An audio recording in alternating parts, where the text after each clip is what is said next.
little one. Go, overturn the Era Nova.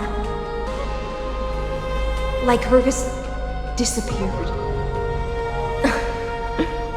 It seems you had conducted a secret hunt in the depths that even I cannot reach. In that case, go. Swim onward and give this campaign a fitting end. I shall send you off with my song, Grey Fry. May this song penetrate time and become the prelude to the new world.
Dux Gladiorum, you have completed your duty.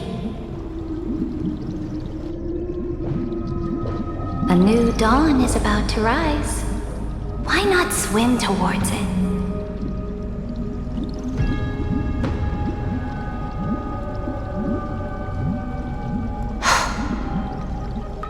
You died long ago, Imperator. Depart from my mind. But your duty towards the Imperator did not die with me. That duty will bind you no more. You will be able to hold for yourself one grandiose feast after another in the endless days to come.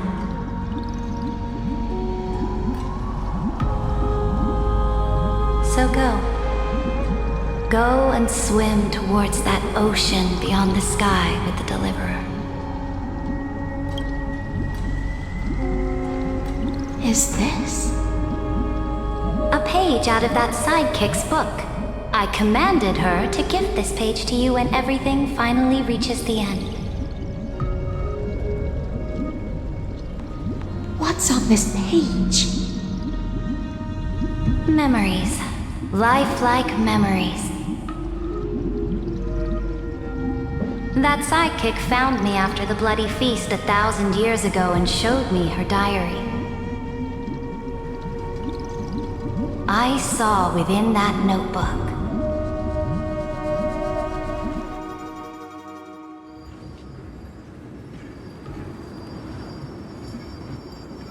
Is this that Deliverer's experience? It's truly immersive. People beyond the sky apparently utilize this power to seal past scenery into crystals they call light cones. But I only know so much about the Remembrance, so I can't completely replicate the past. But I'll do my best to talk about the missing parts. I'm all ears. Go on then. Do your best. But if your chatter gets too boring, or if I deem it offensive, then law will become forever beyond your reach. Got it. I'm sure you'll find this to your liking. After all, it's human nature to want to embark on a journey into the unknown.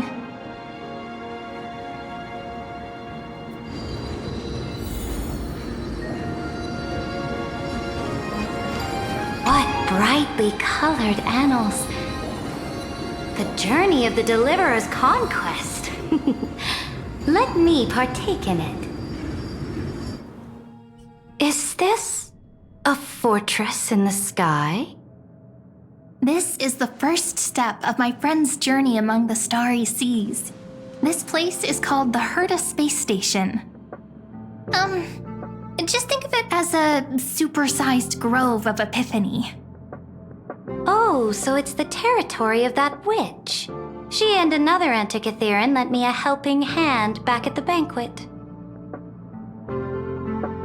Look, over there. Looks like she's talking to Madame Herta in this memory. Let's go listen to what she thinks about this world, all constructed by eons and paths. Are you telling me that woman is Herta? She seems shorter than I remember.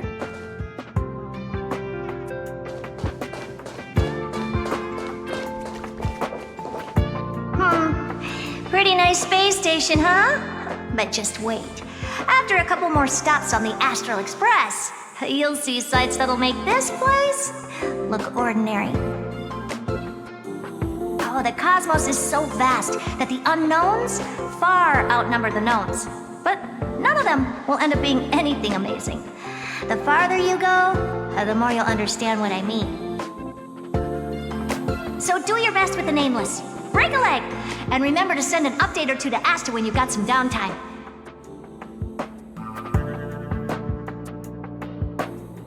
She certainly shares my way of thinking.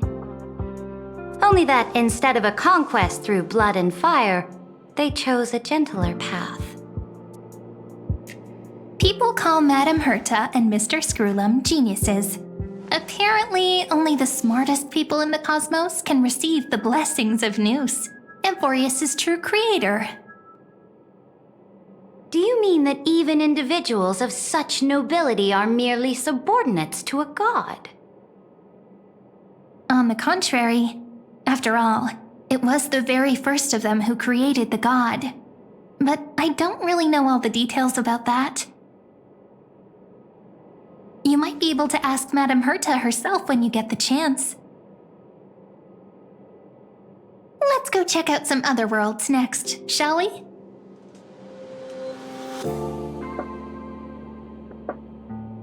This next stop on the journey has a lot of similarities to Amphorius.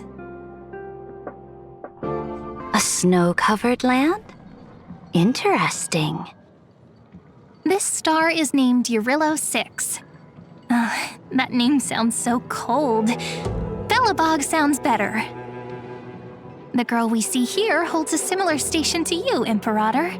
She's the supreme guardian of this world, a leader who took up the mantle of government during a disaster. I did not expect the Empress of this world to be so young. Well, your appearance isn't much older. The object in the distance resembles Nikador. Is it a weapon? No, it's called... Right! The Geological Reconstruction Unit. Just Georios' Titankin? Disappointing. It's all thanks to you that we survived the crisis. The collaboration with the IPC is both an opportunity and a challenge. Nonetheless, it's an important step in our journey back into the universe. This world was sealed beneath its sky just like Amphorius was, and they only managed to reconnect with the stars when the Nameless arrived. That IPC she spoke of, is it a more powerful organization? Yes, the IPC conquered many worlds through trade, and opened up a vast territory that way. There are many such powerful alliances beyond Amphorius, and they all walk on roads different from the destruction.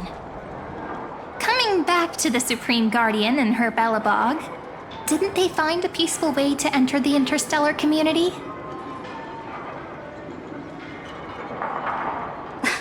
That cannot be true. That IPC would never have grown so big on trade alone.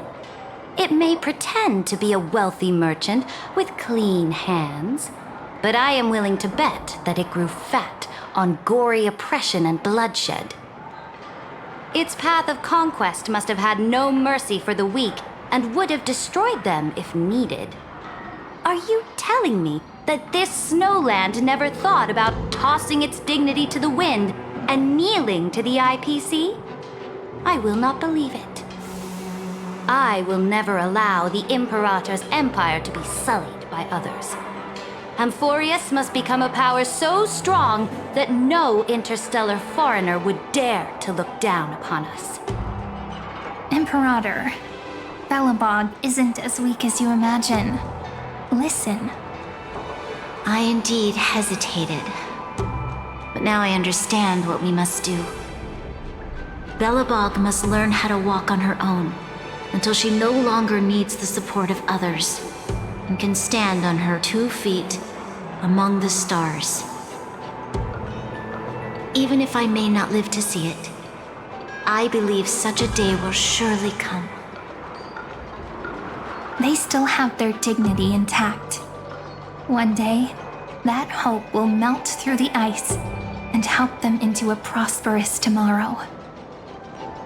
But the order of the cosmos is already set in stone. The old laws decree that only the strong survive, binding the weak in an unbroken chain until they wither and turn to dust. Unless they embrace the power of the destruction. Amphorius must shatter the old law and become the new order among the stars. Speaking of the Order, another one of my friend's companions may be able to enlighten you further on that. Let's go to the next page. I indeed hesitated.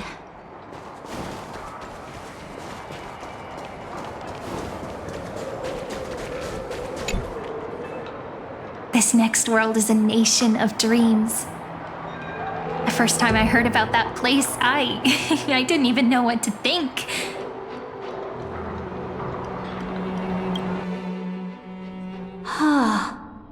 Such opulence does indeed evoke astonishment. This world is called Penacony, an eternal city built upon a land of dreams. It's also my friend's previous stop, where they went through a risky but exciting adventure. Tell me about it then. That man standing afar has wings on his head. I am truly curious.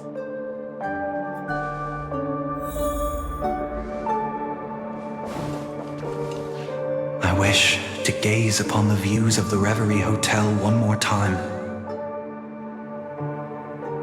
I'll be just a traveler when I come back here again. And perhaps, through a traveler's eyes, even the things I once knew so well will feel strangely different. Penacony is a land of the harmony, where all dreams and hopes merge and combine. It believes in unrestrained freedom, and that's how it lost itself in shallow delights. Then, this young man before you chose to rewrite its laws, using the power of the Order, hoping to shape a dream-bound paradise of perfect happiness. Yet, the paradise of my dreams remains far away. Perhaps a brief journey with the Nameless can show me more possibilities in my search for paradise. As for what Penacony should look like, it'll be up to her. No, up to their trailblazing now. It sounds like this ideal kingdom is no more. That's right. The people chose to wake up at the end. You can't see tomorrow when drowning in sweet dreams. This individual's law acknowledged only gods and constructs, leaving no space for humanity. And yet, the fact that he could accept defeat and resume his journey shows a rare self-awareness and clarity of mind. You are also very self-aware, Imperator.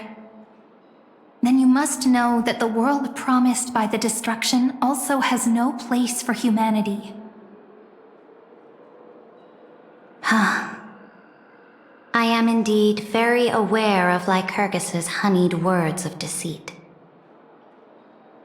I have seen enough. Take me back.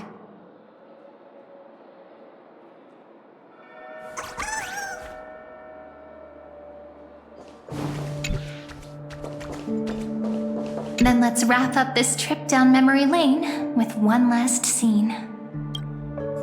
This absolute wonder.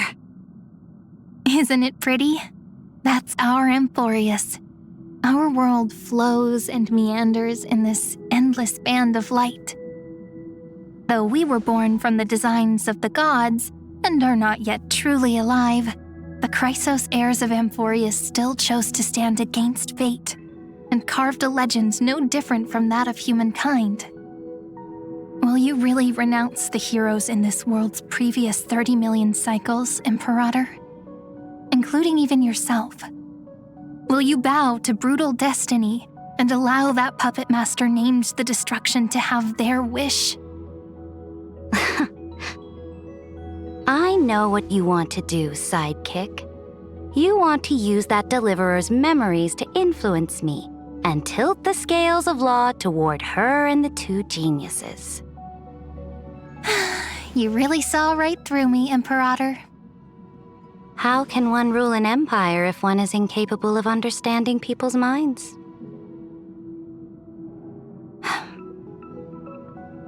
I have decided on Law's final destination. However, before I move my next chess piece, before we go on, tell me this, sidekick. Throughout her Trailblaze, was there ever a memory of the ocean?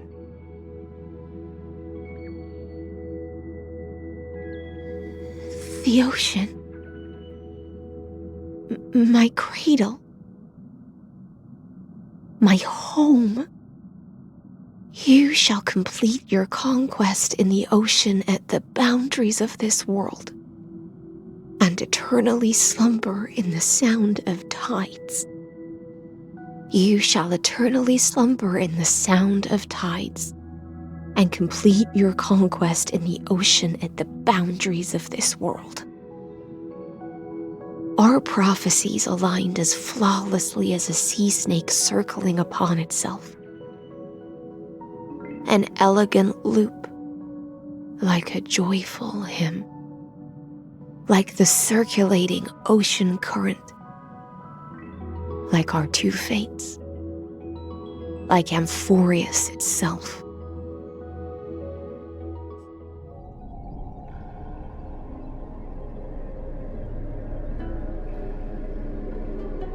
The trial is over. So tell me, who will own the divine authority of law? I won't give it to anyone. What?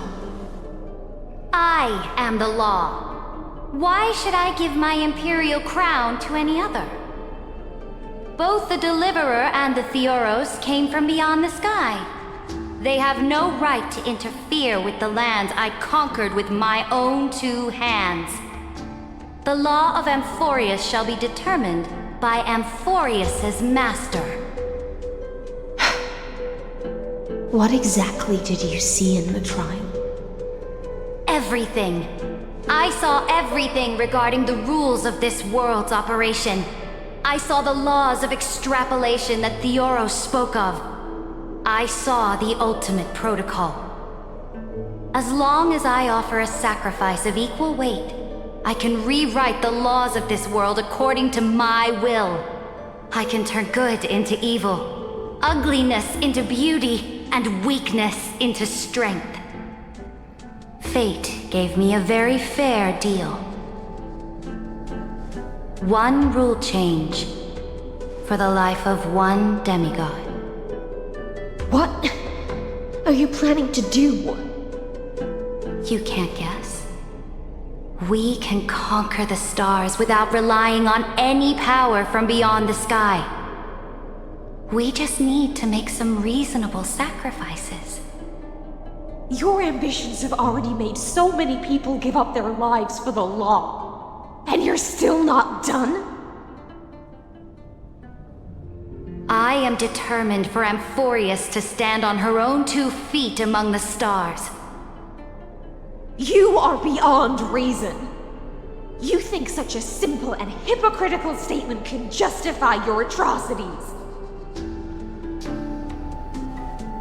There's no new without destroying the old. That's what you consider an atrocity? Ironic, for that is also the unchanging law of Amphorius's revolutions. Ever since the Flame Chase prophecy resounded in the distance, Fate has decreed for the Chrysos heirs to ignite our blood and illuminate this dark age. People would still be puppets of the old dynasty if it weren't for my conquests. But your world doesn't seem to be any different from your predecessors. Bloodshed, tyranny, oppression. You're making the same mistakes they did. Go and see everything for yourself. Go to any library I've built. Go listen to the rumors on every street corner. Go and witness how the Imperator crushed the old laws and forged new ones. Go and see what my conquests brought to this world. I cleansed the Chrysos War's filth and mended all the conflicts left by the Era Bellica. I restored Akima's might and allowed mortals and Chrysos heirs to face each other as equals in the Council. I punished all sins and rewarded all achievements. I smashed Talantin's shackles, united humankind to save themselves, and started the Flame Chase era. That's what the Imperator has done in her glorious life. So now, hearken to my final words. History will eventually forget Cerydra, but it will never forget the Imperator's people or the Flame Chase era she began. Final words.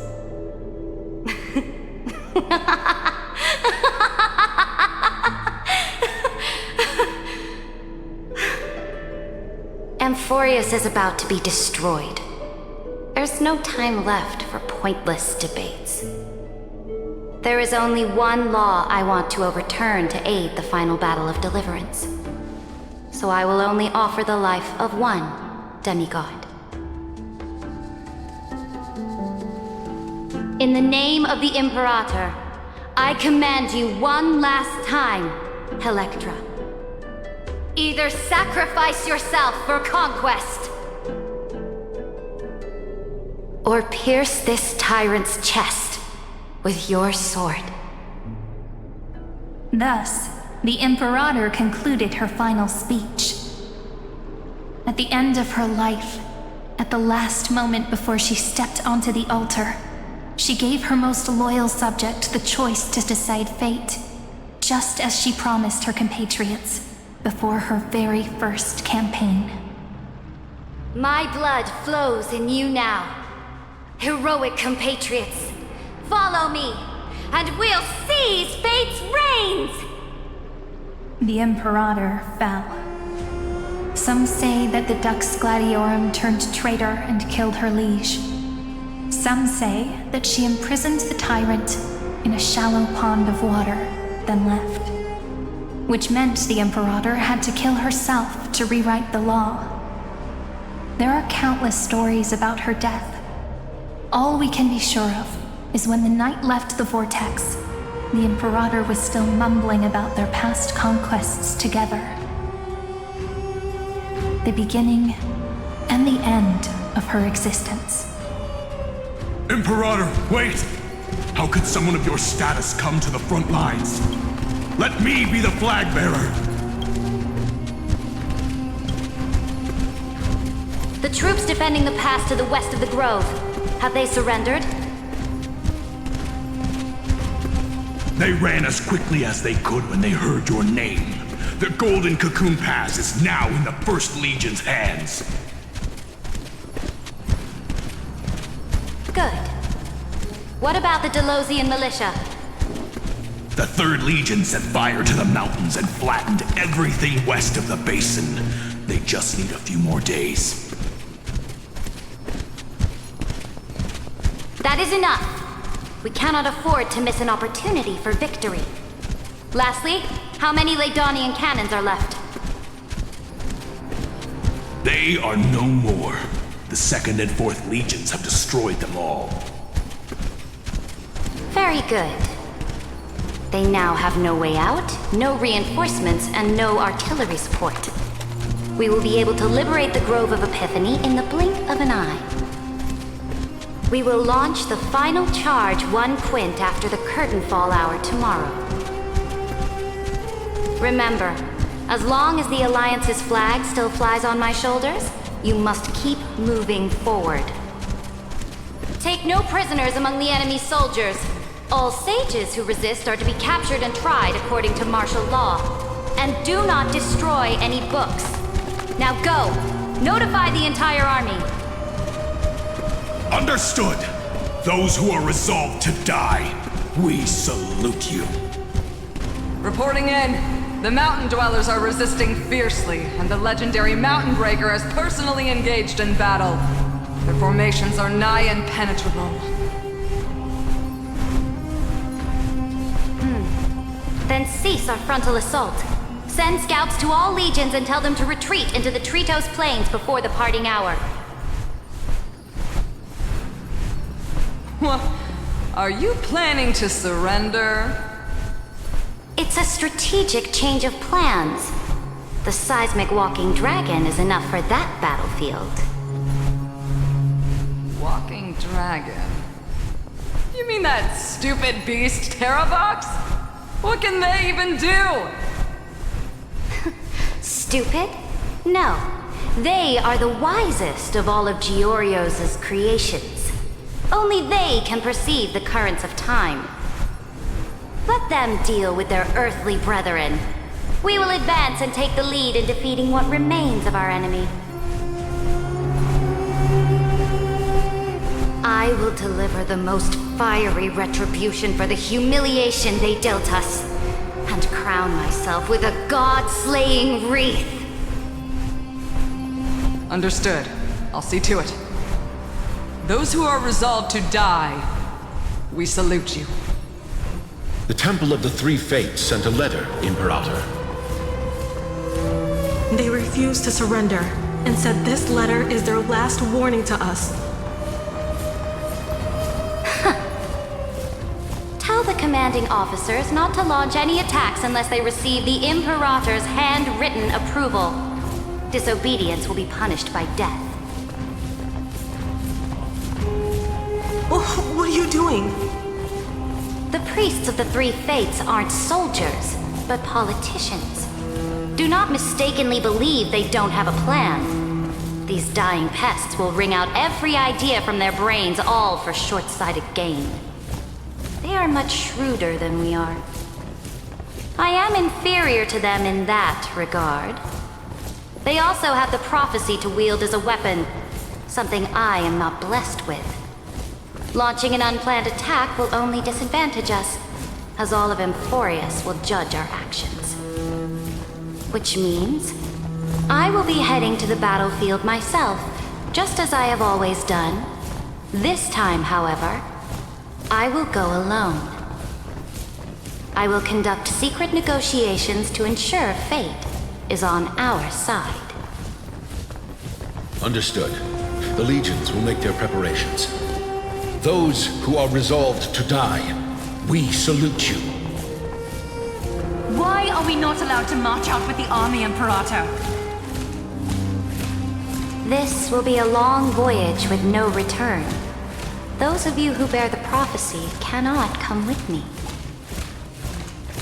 Why are you personally leading this battle if it's doomed to fail? The Flame Chase journey cannot be without a leader. That is correct. The Empire will be without a head when the Imperator falls. But remember, as long as you seize the right opportunities, even a chaotic game will remain winnable. My departure will create a long staircase for you. You will understand what I mean when news of my death reaches your ears. Cerydra, is our journey about to be over? Destroy the old laws and forge new ones. My conquest has reached its limits within the borders of Amphorius. Since the prophecy already decreed that the Imperator would never conquer the stars as she wished, I will bow out here and try no more. More Chrysos heirs bearing divine authority will be born, and many more heroes will arise. Will they demand peace or war? Will they resist tyranny, or become the next Imperator? I do not care. The children of the future will decide for themselves. Do not mourn for me. Anyone can kill the Imperator, but the only one who can truly destroy her is Cerydra. At the end, I faithfully recorded the most important battles in the Imperator's life. Her conquest was about to be completed at this point in the story. However, for some reason, a memory suddenly entered my mind just as I was about to put down my pen. It was a journey on a fantastical train. I had the honor of having a heart-to-heart conversation with the Imperator under the stars. And I asked her this question at the end of that discussion. How do you want history to remember you? As a hero who gave up her life for the flame chase? Or as a tyrant? She answered so quickly, as if she had made up her mind long ago. I would rather be forgotten than be defined.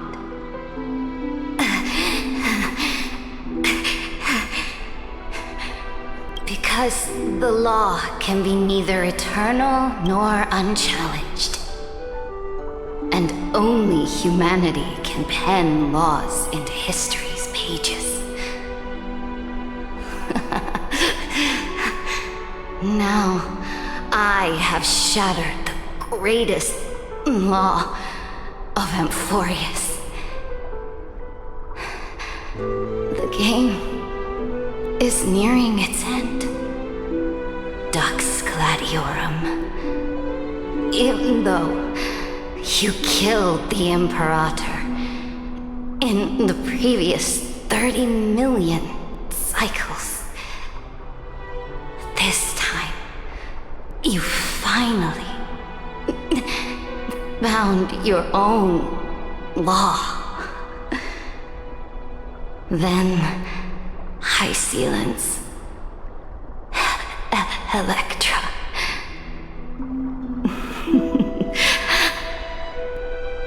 I will ask someone to deliver the prophecy's ocean at the boundaries of this world to you.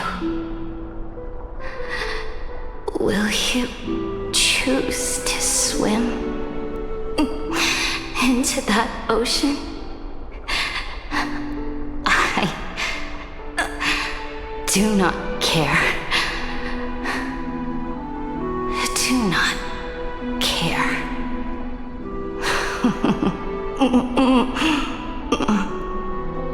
The Imperator muttered about her conquests, and news of her death spread in the city. Freedom! Liberty! The tyrant is dead! Go! Shout this news in the streets! My people! My fellow elders! Do not panic! Stand your ground! That usurper has paid for her ambition with her life! People once cheered for my ascension. And now they cheer for my fall. No matter. I am fond of applause.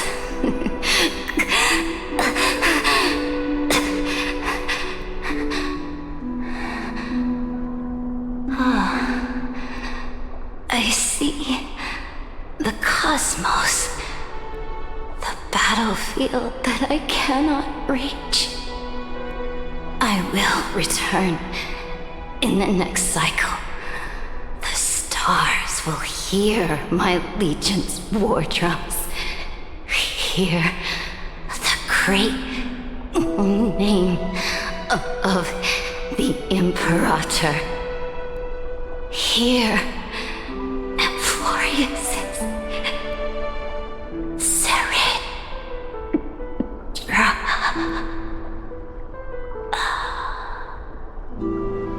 To this day, we do not know which rule the Imperator overwrote at the cost of her life. Perhaps the truth will only be revealed at the moment of checkmate, just like every chess game she ever played. We only know her death inflamed Akama. On one side of the city, those who defended liberty toppled her statues to the ground. On the other side, her supporters put themselves between the masses and her monuments, declaring loudly that the Sovereign is still among the people. It is said that golden blood congealed into the same letters everywhere they fought. It was the name borne by Akama's first and final sovereign, the Imperator Cerydra. But the one who bore that name did not see any of this. Her gaze was cast far away, and the sound of tides in her ears drowned out the people's cries. What was the Imperator thinking about in that prophesized ocean at the boundaries of this world? In that shallow puddle of stagnant water? Was she reminiscing about her past conquests? Or repenting for the millions killed for the flame chase? It was neither. The Imperator only saw how the surface of the water gleamed like that crude chessboard, dissected by light and shadow in the afternoon when her teacher played against her for the first time. Look at this chessboard. What do the pieces look like?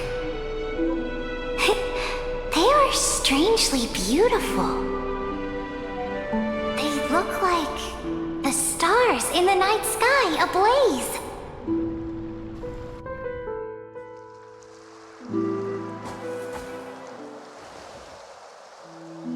From that page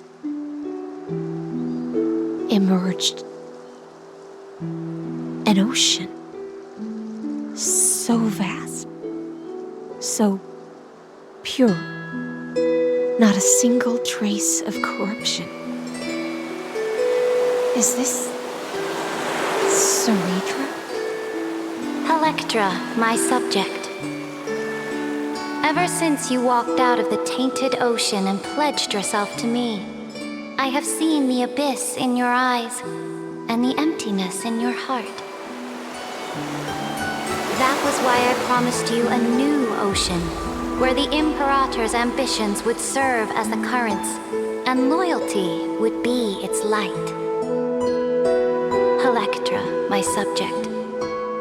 You have done your duty as my blade. The prophecy has now made its final decree on the road I intend to walk. My conquest is doomed to never reach the stars. But the Imperator never makes empty promises. So take this memory, this ocean, beyond the sky, as witnessed by the Deliverer. This is the final gift that the Imperator can leave for her subject.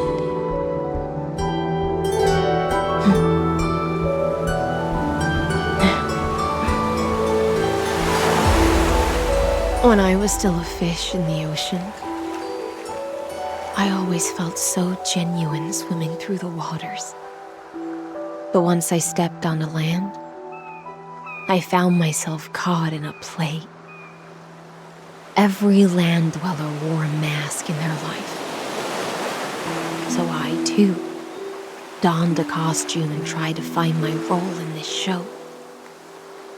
I became your blade in war and the violin strings at banquets. Do you still not get it? I do not long for the oceanic depths of my homeland, nor do I crave the swelling seas beyond the sky. Perhaps even I don't know what I want. I still don't know where I should swim to even at the end. But I know one thing right now. A fish is simply a fish. And she can never leave the ocean she's in. But whether under the ocean or on land, we two prisoners who can never escape this cave can still look outside the cave and see the stars.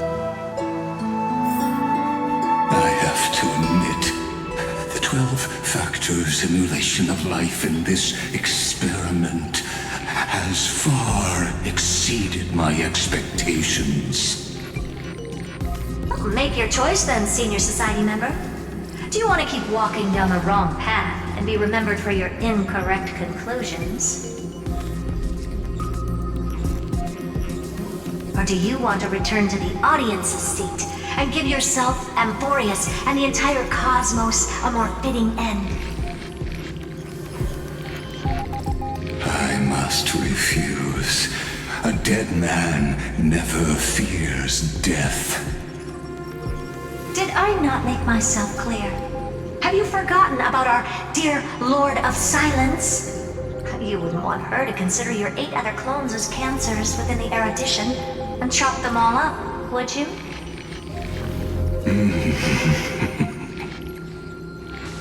Your logical deductions are vastly different from mine. Therefore, allow me to provide one more academic recommendation. Listen, my peers. Why don't you look beyond this world? Just as the Chrysos heirs did.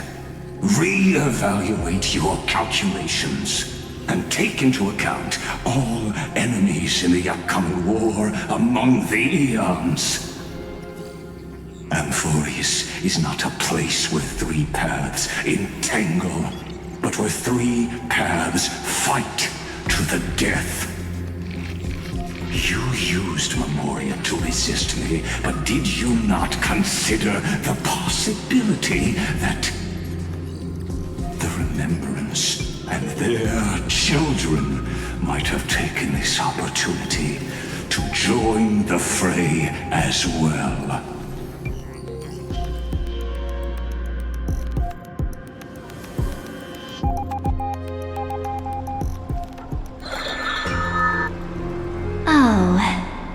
So this isn't just silence, it's the answer. What was the last thing she said to you before you parted the waters at the Scale Gorge waterscape? A tricky question, but one with a simple answer. She didn't say anything back then, right?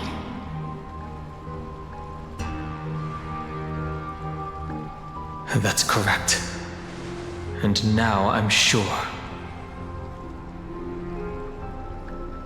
You are not March 7th. There's no way she would remember that detail.